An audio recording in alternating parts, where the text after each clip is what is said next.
안녕하세요 여러분, 도쿄 커리어 스튜디오의 테디입니다. 오늘은 지난 시간에 살펴본 일본 취업을 위한 7단계 프로세스, 이 중에서 첫 단계인 일본어 준비에 대해 먼저 이야기를 꺼내볼까 합니다.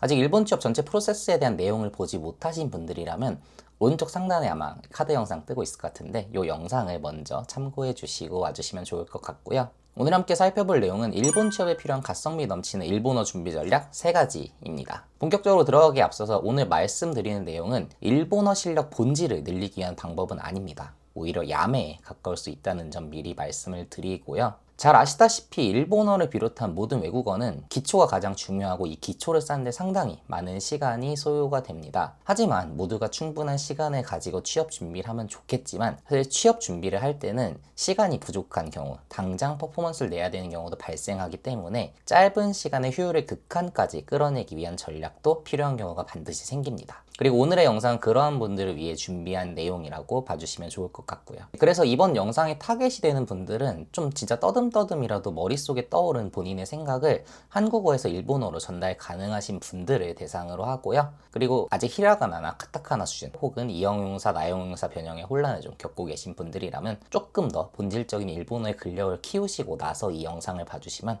훨씬 도움이 되실 수 있으니까 참고해 주시면 감사드리겠습니다. 그리고 정말 근본적인 일본어 실력을 향상을 위해 필요한 내용도 당연히 있는데요. 제가 좀 부끄럽지만 오타쿠 출신 20년 일본어 고인물로서 제 노하우를 모두 방출할 수 있는 영상도 현재 준비 중에 있으니까 조금만 더 기다려주시면 감사드리겠습니다.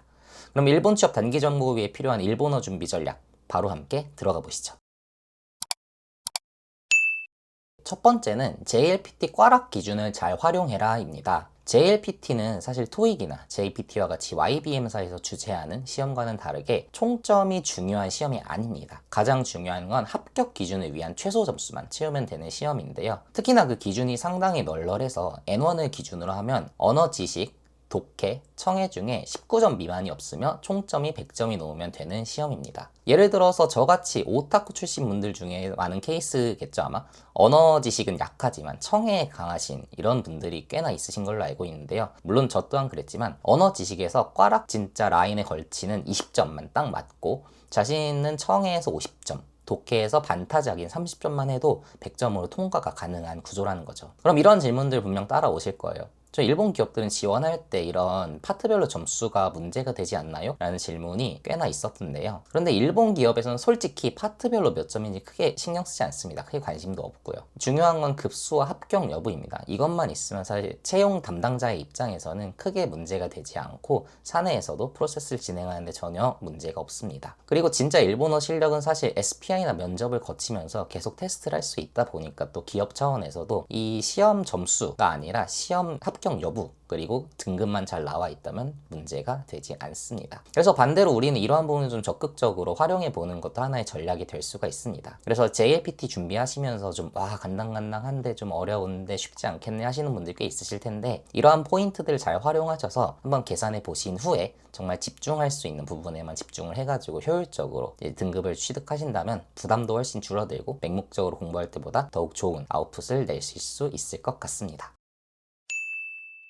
두 번째는 시간이 없다면 무조건 말하기와 듣기에 먼저 집중하자입니다. 물론 모든 언어에 있어서 듣기, 읽기, 말하기, 쓰기 중요하지 않은 부분이 없습니다. 그런데 요즘 일본 취업의 프로세스에 있어서는 사실 듣기와 말하기의 중요성이 훨씬 커졌는데요. 왜냐면 잘 생각해 볼게요. 사실 읽기와 쓰기가 이용되는 부분들은 모두 랩탑이나 스마트폰의 스크린상에서 활용되는 것이 대부분입니다. 근데 웹브라우저 번역이나 팝하고나 성능 너무 좋죠. 그거에다 더불어서 LLM 모델, GPT나 클로드나 등등등 너무 정교하게 발전하고 있고 엔트리시트 작성에도 솔직히 이제는 오히려 안 쓰는 게 비효율일 정도로 정말 많은 도움을 주고 있습니다. 물론 적성 검사는 직접 테스트 센터를 가야 되는 경우도 있고 디바이스상에서 좀 제한이 걸리는 경우도 있기 때문에 걱정스러운 분들이 꽤 있으실 텐데요. 사실 SPI나 타마테바코, TGF 같은 대표적인 테스트들의 문제 유형이나 이런 샘플들은 어차피 공개가 돼 있고 책으로서뿐만 아니라 온라인상으로 다양한 무료 모의 테스트 기회나 또 여러 자료들을 찾을 수 있는 게 현실입니다. 근데 반대로 이것도 못 읽을 정도면 사실 준비 자체가 어려우실 거고 해당 문제 정도는 풀어보고 공부하는 정도의 성의는 보이는 게 당연하다고 생각을 합니다. 그리고 또 이전에 말씀드렸던 대로 잘 보는 순서대로 합격하는 시험도 아니기 때문에 문제를 해석하기 어렵거나 못 읽을 정도가 아니라면 후회 남지 않을 만큼만 준비하고 잘 응시한 다음에 겸허하게 결과를 받아들이면 그걸로써 멘탈 관리는 충분할 것입니다. 그리고 여담이지만 일본의 웹테스트가 이젠 집에서 보는 경우가 꽤나 많아졌는데, 근데 그렇게 많이 전파된 거에 비해서는 한국의 온라인 인적성 대비해서는 감시체가 솔직히 좀...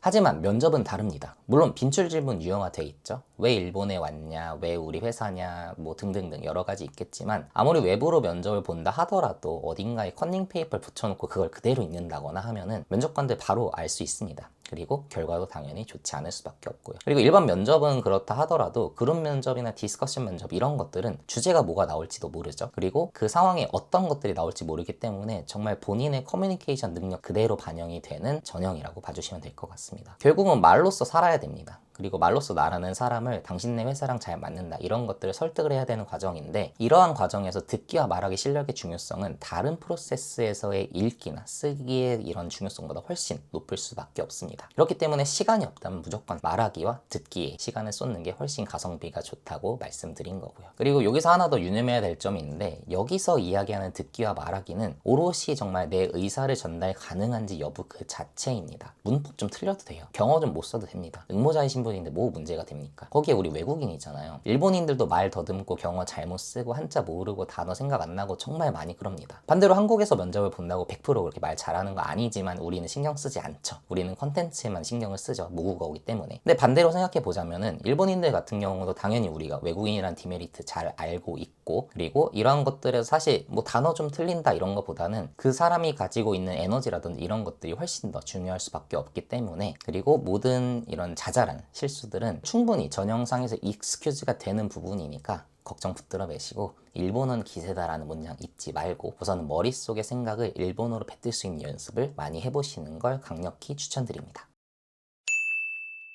세 번째는 나의 모든 생각과 눈앞에 있는 문장을 의식적으로 일본어로 바꿔보는 연습을 해봐라 입니다. 좀 무슨 말인지 좀 난해하실 수 있는데, 그럼 바로바로 일본어로 뱉어내는 연습은 어떻게 해야 될까요? 그 답은 쉬운 문장부터 꾸준히 머릿속에 있거나 눈앞에 있는 문장을 일본어로 표현해보는 연습을 쌓아가는 것이 중요합니다. 저도 부족하지만 현재까지도 의식적으로 이런 훈련을 좀 계속해 오고 있는데요. 한번 예를 들어보겠습니다. 좀 아침에 일어났는데 평소보다 좀 날이 시원해서 오늘은 좀 의외로 덥지 않네? 라는 생각이 떠오르면 입으로는 저는 망설이지 않고 야, 쿄우와 이가이토 아츠쿠나이네 이런 식으로 뱉습니다. 그런데 막상 나왔는데 별로 안 덥다고 했는데 왜 이렇게 땀이 많이 나지? 라는 생각이 들면 야, 안마니 아츠쿠나이 때言われたのにさ 난데 콘나니 아세 이빠이 난다로네 이런 식으로 좀 혼잣말을 좀 많이 하는 편인데, 이렇게 혼잣말을 사실 일본어로 바꿔보는 것만 하더라도 뭔가 머릿속에 있던 것이 바로바로 바뀌는 연습이 될 수 있습니다. 그리고 평소에 오명하면 좀 영상들 다들 많이 보시거나 하는데, 이럴 때도 저는 사실 영상의 대사를 일본어로 좀 바꿔보는 연습을 많이 하고 이것들이 상당히 도움이 됩니다. 좀 예시로서 매주 금요일에 제가 본방사수 중인 디바마을 퀸가비의 이번 주 영상에 나온 내용 중에 한의원이란 단어가 있었는데 제가 순간 생각이 안 나더라고요. 그래가지고 한의원이 뭐지? 하고 우선 구글링을 해가지고 찾아서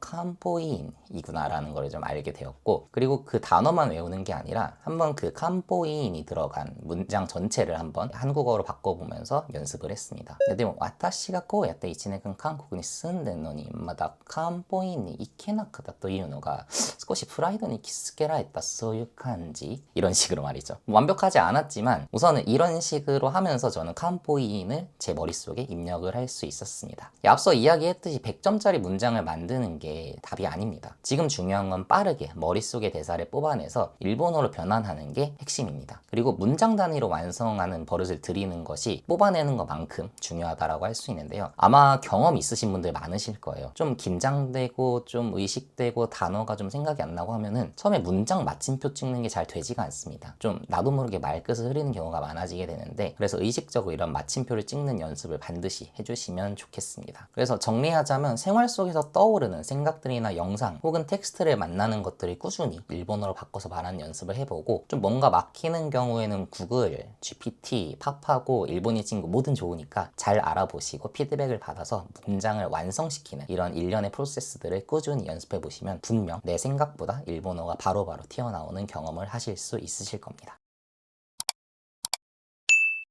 예, 이렇게 총 3가지 전략에 대해 알아봤습니다. 예, 전편에서도 말씀드렸지만 일본 취업에 있어서 일본은 무조건 잘하면 잘할수록 좋습니다. 하지만 일본 취업은 언어 만점자를 뽑는 경진대회가 아니라고 말씀드렸었죠. 그렇기 때문에 당장 효율이 필요하신 분들이라면 먼저 효과적으로 어떤 부분을 취하는 게 좋을지 분별하는데 조금이라도 도움이 됐으면 좋겠습니다. 영상을 보시면 궁금하신 점이 있으시거나 추가로 다뤘으면 하는 콘텐츠가 있으시다면 언제든 댓글 부탁드리고 구독과 좋아요, 알림 설정도 부탁드리겠습니다. 그럼 오늘도 봐주신 모든 분들 감사의 말씀 올리며 이상 테디였습니다.